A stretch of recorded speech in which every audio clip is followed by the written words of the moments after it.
दोस्तों, कैसे आप सब लोग। स्वागत है आपका आपके अपने YouTube चैनल ज्ञानविद में। यहाँ पर दोस्तों हम आपके लिए लेके आते हैं टेक्निकल से रिलेटेड छोटी छोटी वीडियो, जिससे आपकी नॉलेज बढ़ती है और आपके इंटरव्यू में भी काफ़ी हेल्प रहती है। क्योंकि जब आपसे क्वेश्चन पूछे जाते हैं तो आपके के पास नॉलेज होनी बहुत ज़रूरी होती है, जो आप इन वीडियो से आसानी से ले सकते हैं। इसलिए आप प्लीज़ इन वीडियोज़ को शेयर कीजिए, लाइक कीजिए। डाउट है तो आप या किसी टॉपिक पर आप वीडियो चाहते हैं तो आप प्लीज़ कमेंट कीजिए और चैनल को सब्सक्राइब कीजिए। ठीक है दोस्तों, ज़्यादा टाइम वेस्ट न करते हुए चलिए हम आज का टॉपिक स्टार्ट करते हैं। और दोस्तों मैं आप लोगों को बताने जा रहा हूँ कि जो इन्वर्टर और यूपीएस जो रहता है हमारा, उनमें मेन डिफरेंस होता क्या है। यानी कि इन्वर्टर का जो काम है वो भी वही रहता है, यूपीएस का भी वही रहता है, लेकिन इन दोनों में अंतर क्या है। चलिए दोस्तों स्टार्ट करते हैं। पहले मैं बताता हूँ कि हमारा जो इन्वर्टर और यूपीएस ये क्या है। जो इन्वर्टर होता है दोस्तों, उसका मेनली काम क्या होता है कि वो हमारी जो एसी टू डीसी है या डीसी टू एसी है, हम उसको उससे डीसी टू एसी को, जो डीसी से एसी बनाते हैं वो हम इन्वर्टर के थ्रू कर सकते हैं। यानी कि ये हमारा सिर्फ डीसी टू एसी इस काम में हमारा यूज़ किया जाता है। वैसे हम इसको एसी टू डीसी भी यूज़ कर सकते हैं, ऐसी कोई बात है नहीं। ठीक है दोस्तों, तो ये दोनों काम करता है हमारा इन्वर्टर जो है, एसी टू डीसी और डीसी टू एसी। ठीक है, डीसी एसी टू डीसी मैंने इस बाद में इसलिए बोला है तो क्योंकि ताकि आप लोगों को पता रहे कि ये काम हम रेक्टिफायर से भी कर सकते हैं। तो इसलिए आप कंफ्यूज ना हो कि भाई ये एसी टू डीसी तो करता ही है, साथ में डीसी टू एसी भी करता है ये। ठीक है, और जो हमारा यूपीएस जो होता है दोस्तों, वो उसका नाम क्या होता है कि अनइंटरप्टेबल अनइंटरप्टेबल पावर सप्लाई। यानी कि जो यूपीएस का काम होता है कि बिना किसी रुकावट के आपको लगातार ये पावर सप्लाई देता रहता है। अब आप सभी लोग समझेंगे कि इन्वर्टर भी वही काम करता है, वो भी सप्लाई को कट नहीं होने देता, वो भी आने देता है। तो हम अब मेन बात करते हैं कि इन बीच में डिफरेंस होता क्या है, हम कहाँ पर यूपीएस यूज़ करते हैं, कहाँ पर इन्वर्टर यूज़ कर सकते हैं, क्या हम यूपीएस की जगह इन्वर्टर से काम चला सकते हैं। तो हम ये सारे क्वेश्चंस अभी देखने वाले हैं। तो देखिए, सबसे पहला और मेन डिफरेंस जो उनके बीच का होता है, ठीक है, वो क्या होता है, ब्लैकआउट होना। ब्लैकआउट होना मतलब मैं आपको समझाता हूँ कैसे। देखिए, जो इन्वर्टर होता है, जब से हमारी पावर कट होती है वो क्या करता है कि वो हमारी जो है जो बैटरी में जो डीसी है उसको एसी में कन्वर्ट करके घर में सप्लाई देना स्टार्ट कर देता है हमारा। ठीक है, और जो हमारा यूपीएस होता है वो भी बैटरी से पावर देता है, लेकिन क्या होता है कि इसमें जो पावर सप्लाई होती है जो इन्वर्टर में होती है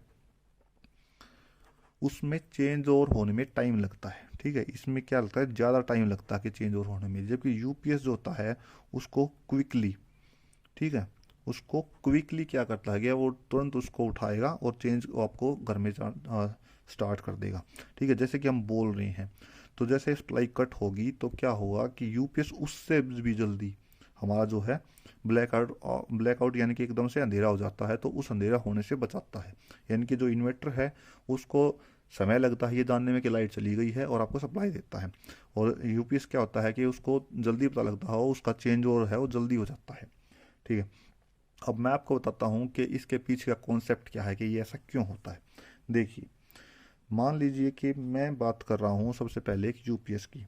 तो यूपीएस में क्या होता है, हमारी 220 की वोल्टेज आ रही होती है इनपुट में। तो इस वोल्टेज को हम किस में चेंज करेंगे, ये हमारी किस लाइन में आती है, हमारी एसी में आती है। ठीक है, इसको हम डीसी में चेंज करेंगे। ठीक है, ये काम हमारा रेक्टिफाई कर सकता है।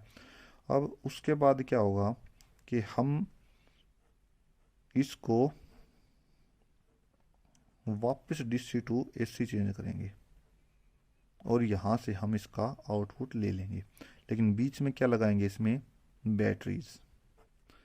ये होता है कि जो हमारी इन यूपीएस के अंदर क्या होता है, ये यूपीएस की है। ठीक है, ये क्या होता है कि जो हमारी सप्लाई आई है उसको डीसी में चेंज करेगा और फिर हमारी जो बैटरी है वो चार्ज होएगी और फिर हमारा क्या होगा, आउटपुट आ जाएगी।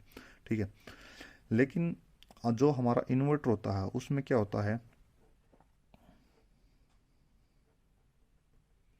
उसमें हमारी इनपुट आती है 220 वोल्ट की। ठीक है, वो हमारी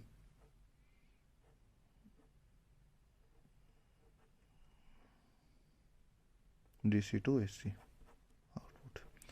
जो ये है ये हमारी बैटरीज में चार्ज तो करती है, लेकिन साथ ही साथ क्या करती है ना, ये हमारी बाईपास भी रहती है।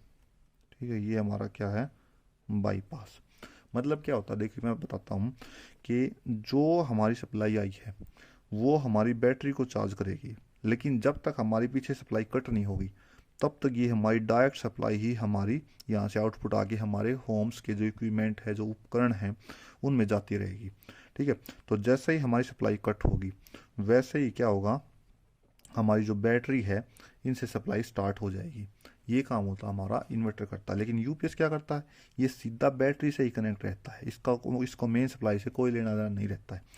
तो हमारी जब सप्लाई आती है, क्या ये आएगी या नहीं आएगी, जैसे कट होगी तो ये क्या करेगा कि ये सप्लाई हमारी बैटरी से, जो मेन लाइन थी वो बैटरी से ऐसे कैसी डायरेक्ट चलती रहेगी, इस पर कोई फ़र्क नहीं पड़ेगा। तो जो यूपीएस है घरों में दोस्तों, इसका कोई काम होता नहीं है। मेनली ये हम अपने जो घर में कंप्यूटर होता है उसी पे इसको यूज़ करते हैं। क्यों यूज़ करते हैं, क्योंकि कंप्यूटर एक ऐसा उपकरण है, जब आपकी लाइट कट होगी तो आप लोगों को भले ही पता ना चले इन्वर्टर लगने के कारण, बट कंप्यूटर को पता लग जाता है। क्यों, क्योंकि जो इन्वर्टर जो इसका चेंज ओवर करता है, यानी कि मेन लाइन से वो बैटरी लाइन पे जब आता है तो उसमें जो टाइम लगता है उसको वो सेंस कर लेता है, और इसलिए हमारा वो बंद हो जाता है। इसलिए यूपीएस का यूज़ करते हैं ताकि वो बैटरी से लगातार चलता रहे, और हमारे कंप्यूटर में जो है थोड़ी देर के लिए काम होता है ये, तो हमारा डाटा सेव करने का वक्त मिल जाए। तो इसके दो ये मेन डिफरेंस हो गए। ठीक है, एक तो क्या होता है कि इसका जो स्विचिंग टाइम है, जो चेंज ओवर है, उसमें इन्वर्टर में ज़्यादा टाइम लगता है, यूपीएस में जल्दी हो जाता है। दूसरा इनका ब्लॉक डायग्राम हो गया कि इनका डायग्राम, यूपीएस का क्या है कि वो बैटरी से सप्लाई लेता रहता है, और इन्वर्टर का क्या है, डायरेक्ट हो गया। और इसका तीसरा डिफरेंस क्या होता है दोस्तों, अगर जो इन्वर्टर होता है उसका बैकअप लार्ज होता है। जो इन्वर्टर यूज़ किया जाता है इसका हम लार्ज बैकअप लेते हैं, यानी कि हमारी जो इलेक्ट्रिसिटी कटने के बाद कई घंटों तक ये चलता रहता है। ठीक है, और लेकिन इसके बजाय यूपीएस क्या आता है, यूपीएस सिर्फ थोड़ी देर के लिए, ठीक है, ये हमारा थोड़ी देर के लिए ही बैकअप प्रोवाइड कर पाता है। ठीक है, खैर आगे देखिए, हम जो इसका चौथा डिफरेंस है वो हम देखते हैं कि जो हमारा यूपीएस रहता है वो इन्वर्टर के बजाय काफ़ी कॉस्टली रहता है। ठीक है, जो यूपीएस है उसकी क्या रहती है, हाई कॉस्ट होती है। ठीक है, अभी क्या होगा, जो बड़ी बड़ी जो हमारी इंडस्ट्रीज होती है जो उनमें है, वहाँ पर हमने ये यूपीएस यूज़ किए हुए हैं ज़्यादातर, कॉस्टली होने के बावजूद भी। उसका मेन रीज़न यही है कि जो इसका चेंज ओवर टाइम है वो इन्वर्टर के बजाय काफ़ी फास्ट होता है। अब जो इंडस्ट्रीज होती है उनके अंदर काफ़ी सारे सिस्टम चलते हैं, तो वो सारे सिस्टम्स जो हमारे बंद ना हो, तो इसलिए हम क्या देते हैं, उसको यूपीएस से देते हैं। ठीक है, जबकि इस इन्वर्टर का जो इंडस्ट्रीज में है दोस्तों, वो सिर्फ इमरजेंसी लाइट देने में ही काम होता है। ठीक है, क्योंकि जो इमरजेंसी वाली लाइट होती है, इमरजेंसी का लाइट वाली वो लाइट होती है कि जैसे मान लो मेन सप्लाई कुछ देर कट भी जाएगी, ठीक है, तो उस टाइम पे क्या होगा कि हमारे कुछ लाइटें कंपनी में जलती रहनी चाहिए ताकि पूरी तरह से अंधेरा न हो। तो वो वाली लाइटें जो हमेशा जलनी चाहिए वो हम इन्वर्टर से देते हैं, क्योंकि अगर मान लो उसको स्विच चेंज ओवर होने में टाइम लगता है, तो एक बार वो ब्लिंक कर भी गई लाइट, वैसे तो करती है नहीं, लेकिन अगर कर भी गई तो कोई प्रॉब्लम नहीं है। लेकिन यूपीएस के केस में जो हम जो सिस्टम यूज़ करते हैं उसमें क्या कि काफ़ी इंपॉर्टेंट डाटा होता है, तो उस केस में हमारा सिस्टम बंद ना हो इसलिए हम यूपीएस को यूज़ करते हैं। तो ये था दोस्तों मेन डिफरेंस जो आप लोगों का इन्वर्टर और यूपीएस में होता रहता है। इसके अलावा बाकी दोनों ही बैकअप के लिए यूज़ किए जाते हैं, इतना खास डिफरेंस है नहीं। तो आशा है दोस्तों आप लोग अच्छे से समझ गए होंगे। अगर आपको वीडियो अच्छी लगी हो तो आप प्लीज़ इसको लाइक कीजिए, शेयर कीजिए, और हमारे चैनल को भी सब्सक्राइब कीजिए। तो थैंक यू दोस्तों, आपसे बहुत बहुत धन्यवाद इस वीडियो को देखने के लिए। Thank you very much.